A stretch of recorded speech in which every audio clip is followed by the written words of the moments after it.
নিজেদের মধ্যে কাদা ছোঁড়াছুড়ির কারণে অপরাধীরা সুযোগ নেবে বলে সতর্ক করে দিয়েছেন সেনাবাহিনী প্রধান জেনারেল ওয়াকারুজ্জামান।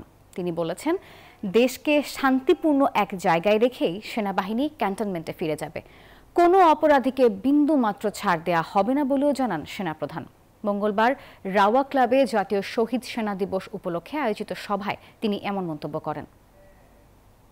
অপরাধ করে থাকে সেটার জন্য কোনো ছাড় হবে না, বিন্দু মাত্র ছাড় নাই। আমি আপনাদের পরিষ্কার করে দিচ্ছি, it is a discipline force. Discipline force K discipline থাকতে দেন। আজকে এই যে দেশের ক্রান্তি লগ্নে সমস্ত বাহিনী, সমস্ত অর্গানাইজেশন বিপর্যস্ত হয়ে পড়েছে।